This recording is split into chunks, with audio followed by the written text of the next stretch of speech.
ॐ भूर्भुवस्वः तत्सवितुर्वरेण्यं भर्गो देवस्य धीमहि धियो यो नः प्रचोदयात्। उस प्राण स्वरूप दुखनाशक सुख स्वरूप श्रेष्ठ तेजस्वी पापनाशक देव स्वरूप परमात्मा को हम अपनी अंतरात्मा में धारण करें। वह परमात्मा हमारी बुद्धि को सतमार्ग की ओर प्रेरित करे। भाइयों बहनों, जय श्री राम, जय गुरुदेव, जय माँ आदिशक्ति। आप सभी भाइयों बहनों की साधना से संबंधित एवं आत्मज्ञान से संबंधित जिज्ञासाओं का समाधान करते हुए मैं आज एक अत्यंत महत्वपूर्ण जिज्ञासा को सम्मिलित कर रहा हूँ और उसके साथ अन्य जिज्ञासा भी सम्मिलित कर रहा हूँ। बहन रेखा वर्मा जी ने अपनी जिज्ञासा प्रकट करते हुए लिखा है, गुरुजी के चरणों में बारंबार प्रणाम। प्रणाम बहन, प्रणाम, खुश रहिए। गुरुजी, ब्रह्म ज्ञान और आत्मज्ञान में क्या अंतर होता है? कृपा करें गुरुजी। ओम नमः शिवाय। जय गुरुदेव, जय माँ आदिशक्ति। बहन, आपने पूछा है कि ब्रह्म ज्ञान और आत्मज्ञान में क्या भेद है। वैसे इस प्रश्न का मैं पहले भी शायद जवाब दे चुका हूँ, किंतु वह न जाने कौन सी जिज्ञासा में दब गया है। यहाँ पर फिर से जवाब दे रहा हूँ। जहाँ तक बात है आत्मज्ञान की, और सामान्यतया आत्मज्ञान और ब्रह्म ज्ञान को हम एक ही समझ लेते हैं, इसे एक ही बताया जाता है, किंतु आत्मज्ञान और ब्रह्म ज्ञान में बहुत बड़ा भेद है, बहुत बड़ा अंतर है। अपनी आत्मा का ज्ञान हो जाना, हमारी आत्मा का वास्तविक स्वरूप कैसा है उसका हमें साक्षात बोध हो जाना, यह आत्मज्ञान है जो कि हम हृदय में प्राप्त करते हैं।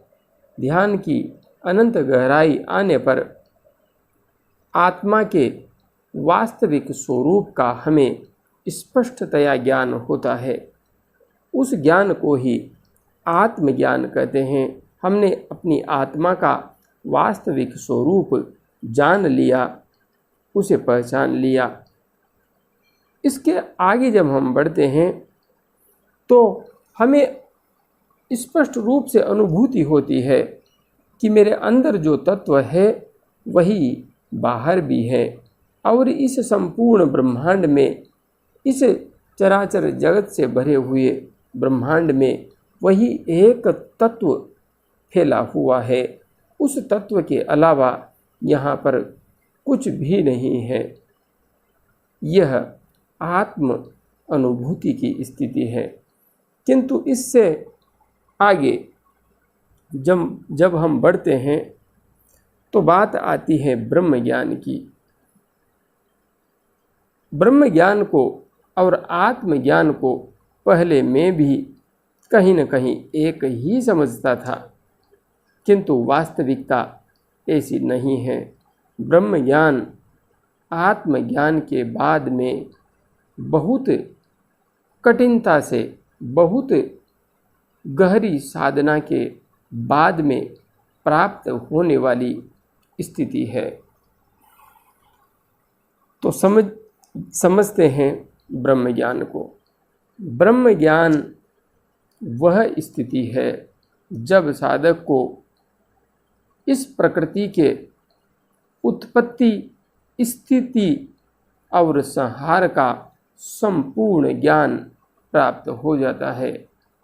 वह जान लेता है कि इस ब्रह्मांड के अंदर जिन वस्तुओं का, जिन ग्रह नक्षत्रों का, जिन तारों का, जिन पिंडों का निर्माण हो रहा है वह किस प्रकार से हो रहा है, इस निर्माण की संपूर्ण प्रक्रिया को साधक समझ लेता है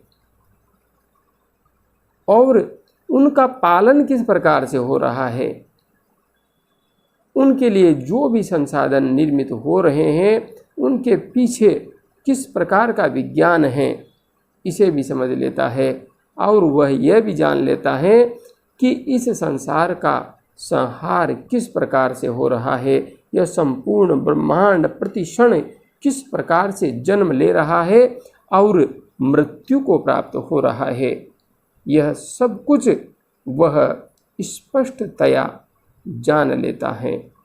अर्थात उत्पत्ति, स्थिति और संहार, ब्रह्मा, विष्णु एवं महेश के संपूर्ण कार्यों का उसे पूर्णतया ज्ञान हो जाता है। उसके बाद में वह ब्रह्म ज्ञानी कहलाने योग्य होता है, क्योंकि जब तक प्रकृति के इन विशिष्ट कार्यों का साधक को बोध नहीं होता तब तक वह ब्रह्मत्व का वास्तविक दृष्टिकोण में अनुभव नहीं कर पाता। और हाँ, यह स्थिति विपुल सिद्धियों की होती है, विपुल सिद्धियों की। और यहाँ पर पहुँचा हुआ योगी अपनी इच्छा से कुछ भी कर सकता है, कुछ भी। ऐसा हमारे उपनिषदों का मत है। यह मैं अपनी तरफ से नहीं कह रहा हूँ, क्योंकि इस स्तर तक अभी मैं भी नहीं पहुँचा हूँ। खोज करते हुए, अनुसंधान करते हुए आत्मज्ञान तो मैंने प्राप्त कर लिया है, लेकिन मैं अपने आप को ब्रह्मज्ञानी नहीं कह सकता। मैं अपने आप को ब्राह्मण अभी नहीं कह सकता, क्योंकि मैंने ब्रह्म के वास्तविक स्वरूप को अभी जाना नहीं है। प्रकृति के सर्व कार्यों को मैंने गूढ़ रहस्यात्मक दृष्टि से अभी समझा नहीं है। और जब साधक वहाँ पहुँच जाता है तो वह इस प्रकृति में कुछ भी निर्मित करने की सामर्थ्य भी प्राप्त कर लेता है और यहाँ से कुछ भी नष्ट करने की सामर्थ्य भी उसे प्राप्त हो जाती है। किंतु इस स्थिति तक पहुँच पाना बहुत ही दुर्लभ स्थिति है, बहुत दुर्लभ। इसलिए यहाँ पर इस संसार में ऐसे योगी भी होंगे, क्योंकि ऐसा तो नहीं है कि नहीं है, होंगे, किंतु अभी हमें इस स्थिति तक पहुँचने में काफ़ी लंबा समय लगेगा, और पहुँच भी पाएंगे या नहीं यह भी निश्चित नहीं है।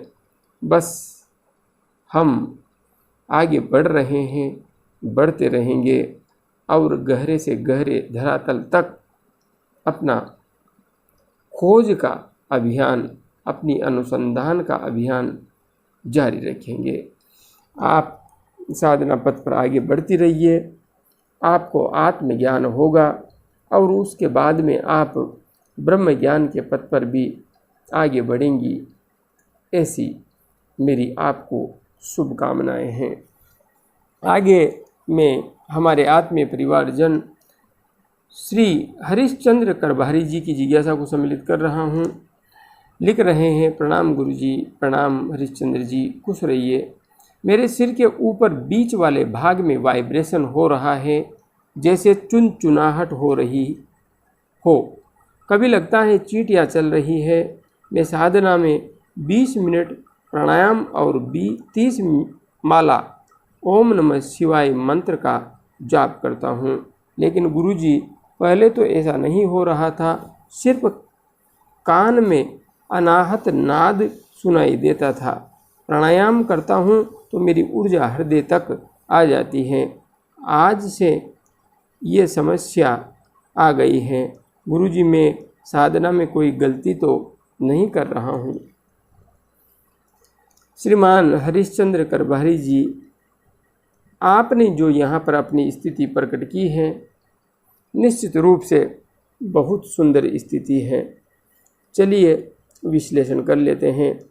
सिर के ऊपर बीच वाले भाग में वाइब्रेशन हो रहा है, बहुत अच्छी बात है। आपकी प्राण ऊर्जा ब्रह्मरंध्र तक पहुंचने लगी है, इसी वजह से ये सब हो रहा है।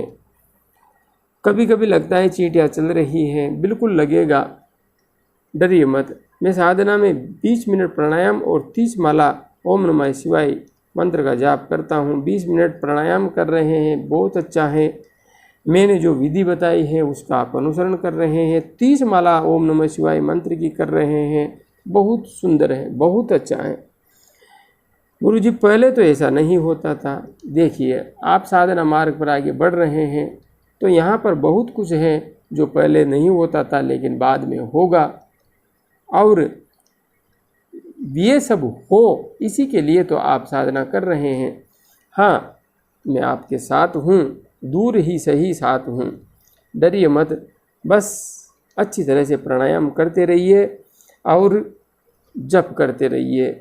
मैं हमेशा आपके साथ हूँ, यही समझिए, कुछ भी नहीं होगा आपको, डरिए मत।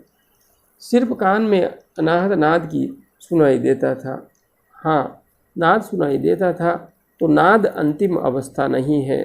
नाद तो कहीं न कहीं आत्मज्ञान के मार्ग में सिर्फ प्रारंभिक अवस्था है। इससे आगे तो बहुत ही लंबी यात्रा अभी बाकी पड़ी है।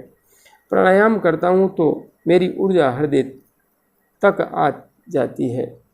आपकी ऊर्जा हृदय तक ही नहीं आती है, ऊर्जा तो ऊपर भी उठ रही है, किंतु हाँ, मूलतया आपको ऐसा महसूस होता है कि हृदय में मेरी ऊर्जा है, तो निश्चित रूप से हृदय में आपकी ऊर्जा विशिष्ट रूप से कार्य कर रही है, और कार्य इसलिए हो रहा है क्योंकि हृदय ही आत्मज्ञान का, आत्म साक्षात्कार का केंद्र है। आज से मैं ये समस्या आ गई है। गुरुजी मैं साधना में कोई गलती तो नहीं कर रहा हूँ। कोई गलती नहीं कर रहे हैं आप, बिल्कुल सही दिशा में और सही दशा में आगे बढ़ रहे हैं, बिल्कुल सही मार्ग पर आगे बढ़ रहे हैं। चिंता मत कीजिए, फिक्र मत कीजिए, डरिए मत, आगे बढ़ते रहिए। मैं हमेशा आपके इर्द गिर्द हूँ, साथ हूँ। हाँ, मैं नहीं, गुरु चेतना आपके साथ है, क्योंकि गुरु चेतना ब्रह्मांड व्यापी है। वह हमेशा आपके साथ है, और विश्वास के साथ आगे बढ़ते रहिए। मेरी शुभकामनाएं आपके साथ हैं। जय गुरुदेव, जय माँ आदि शक्ति।